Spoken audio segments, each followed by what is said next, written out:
Ego की job ये होती है कि इसने हमारे कॉन्शियस माइंड को थ्रेटनिंग थॉट्स से बचाना है और उसको अनकॉन्शियस में बरी कर देना है, दफना देना है।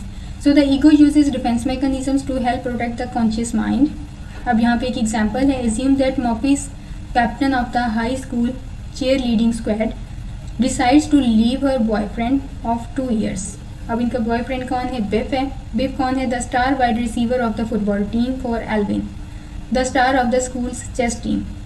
तो मफ़ी क्या है, वो बिफ को छोड़ने का, उससे ब्रेकअप का इरादा कर लिया है उन्होंने 2 साल के लिए।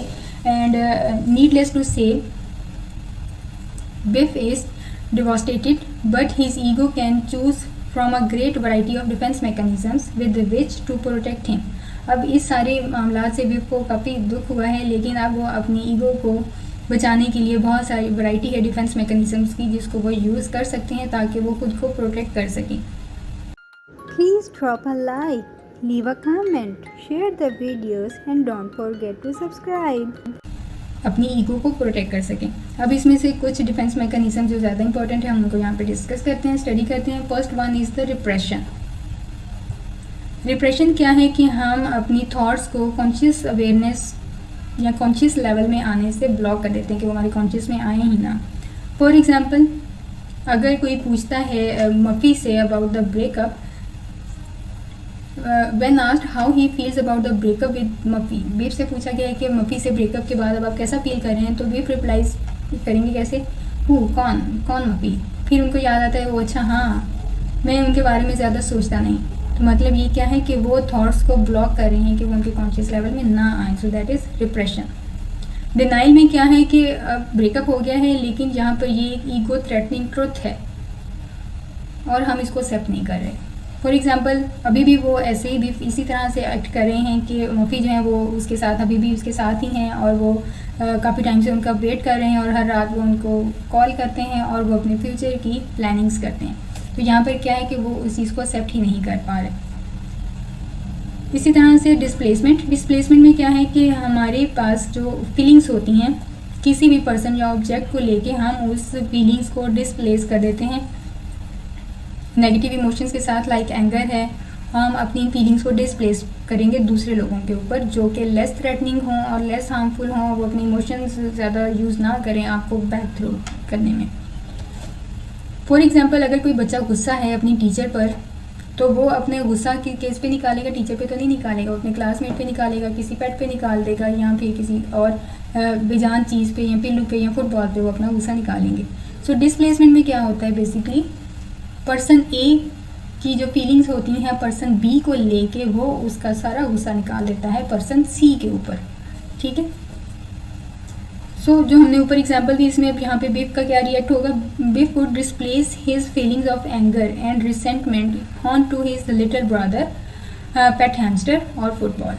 तो अब यहाँ पर वो उनको गुस्सा तो है, दिल भी बड़ा दुखा है, तो वो अपनी फीलिंग्स को गुस्से का इजहार किसी तीसरे बंदे पे करेंगे। Next one is the projection. Projection क्या है? Believing that the feelings one has towards someone else are actually held by the other person and directed at oneself. यहाँ पर क्या होता है कि प्रोजेक्शन में हमारी जो अपनी फीलिंग्स होती हैं हम किसी दूसरे बंदे पे प्रोजेक्ट करते हैं। बेसिकली हमारी अपनी फीलिंग्स होती हैं, हम कहते हैं नहीं वो फलां बंदा इस तरह से सोच रहा है। अपनी फीलिंग्स को दूसरे बंदों पे प्रोजेक्ट कर देना और कहना कि फलां ऐसा सोच रहा है, बेसिकली वो सोच अपनी ही होती है, उसे हम कहते हैं प्रोजेक्शन। अब यहाँ पे बिफ क्योंकि मफ़ी के बारे में बहुत ज़्यादा सोच रहे हैं, केयर कर रहे हैं, तो ये अब यहाँ पे क्या कहेंगे कि मफ़ी स्टिल केयर फॉर हिम। मफ़ी को स्टिल अभी भी उसकी बहुत ज़्यादा केयर है, वो मेरे बारे में सोचते हैं, मेरा ख्याल करते हैं, लेकिन एक्चुअल में ऐसा बिफ कर रहा है, मफ़ी नहीं कर रहा। उसके बाद आता है जी रिएक्शन फॉर्मेशन। रिएक्शन फॉर्मेशन में क्या होता है कि हम जैसा फील कर रहे होते हैं ना, हम उसका जो फीलिंग्स के ऑपोजिट हम एक्सप्रेस करते हैं। फॉर एग्जाम्पल, यहाँ पे बिफ क्लेम्स ही लोथ्स मफ़ी।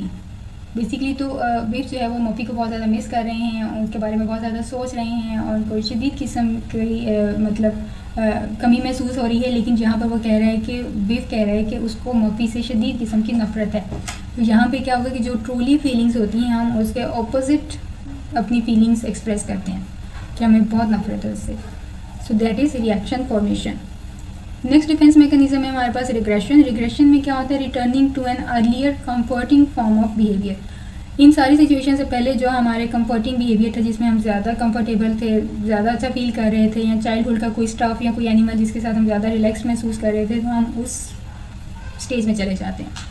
सो यहाँ पे क्या करेंगे, अगर रिग्रेशन अगर यूज़ करता है बिफ, तो क्या करेगा, Biff begins to sleep with his favourite childhood stuffed animal, या फिर कोई फजी किटन। इसके बाद है रैशनलाइजेशन। रैशनलाइजेशन में क्या है, coming up with the beneficial result of an undesirable occurrence. अब यहाँ पे जो अनडिज़ायरेबल अक्रेंस जो भी ये बिफ और मफ़ी के दरमियान में हुआ है, अब इन सारों से एक बेनिफिशियल रिजल्ट निकाल लेना, तो that is the rationalisation.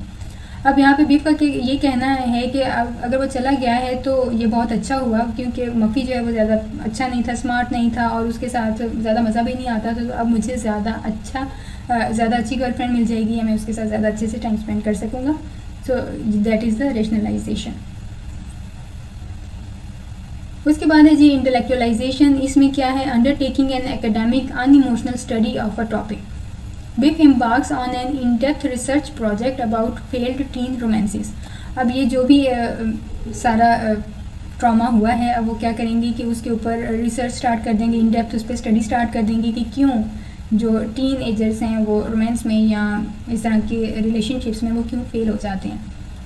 So unemotional study के जो टॉपिक्स होते हैं उनको सिलेक्ट कर लेते हैं, इंटेलेक्चुअल वे में रिसर्च करते हैं कि ऐसा इस समय होता क्यों है। Then the last one is the sublimation. Sublimation क्या है कि यहाँ पर channelling one's frustration toward a different goal. हम यहाँ पर हमारे जो भी हम फील कर रहे होते हैं, हम उसको किसी ऐसे चैनल में उसको पुट कर देते हैं जिसका रिजल्ट अच्छा होता है और सोशली एक्सेप्टेबल भी होता है। सो सब्लिमेशन को बेसिकली कहा जाता है कि ये एक हेल्दी डिफेंस मैकेनिज्म है। फॉर एग्जाम्पल, इस सारे हादसे के बाद Biff devotes himself to writing poetry and publishes a small volume before he graduates high school. अब वो वहाँ पे पोइट्री राइटिंग स्टार्ट कर देते हैं, छोटे छोटे वॉल्यूम्स उनकी पब्लिकेशंस बुक्स के वो पब्लिश होना शुरू हो जाते हैं इससे पहले कि वो ग्रेजुएट करें। इसी तरह से कुछ लोग जिम ज्वाइन कर लेते हैं, कुछ जो हैं वो क्या कहते हैं, बड़े सख्त किस्म के एथलीट बन जाते हैं, या कोई स्पोर्ट मैन बन जाते हैं। तो यहाँ पे क्या होता है, ये सारी सब्लिमेशन होती है कि वो अब खुद को ज़ाया करने के बजाय वो जो सारी एनर्जी है, गुस्सा है, उसको वो एक ऐसे काम पे, ऐसे गोल की तरफ लगा देते हैं जो सोशली एक्सेप्टेबल होता है और हेल्दी भी होता है। अब यहाँ पर मोस्टली स्टूडेंट जो हैं वो कंफ्यूज हो जाते हैं डिस्प्लेसमेंट में और प्रोजेक्शन में। डिस्प्लेसमेंट मैंने बताया कि पर्सन ए होता है, उसकी फीलिंग्स होती हैं पर्सन बी को लेके, but the person redirect these feelings on to a third person और एन ऑब्जेक्ट।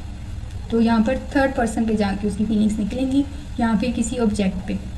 प्रोजेक्शन क्या है, इसमें पर्सन ए की फीलिंग्स होती हैं पर्सन बी को लेके, लेकिन यहाँ पर एक बिलीव होता है कि person B has those feelings toward him और हर पर्सन ए। ठीक है, मतलब पर्सन ए की जो भी फीलिंग्स हैं पर्सन बी को लेके, उनको ये यकीन होता है कि पर्सन बी की फीलिंग्स उसकी तरफ ऐसी हैं जैसा कि वो फील कर रहे हैं। तो जो फ़र्क है डिस्प्लेसमेंट में और प्रोजेक्शन में, डिस्प्लेसमेंट थर्ड पर्सन पे होती है और प्रोजेक्शन फर्स्ट पर्सन पे ही होती है, जिसको सेकंड पर्सन पे होती है, जिसको लेके आपकी फीलिंग्स हैं और आप कहते हैं कि वो बंदा मेरे बारे में ऐसा सोचता है। Please drop a like, leave a comment, share the videos and don't forget to subscribe. Thank you.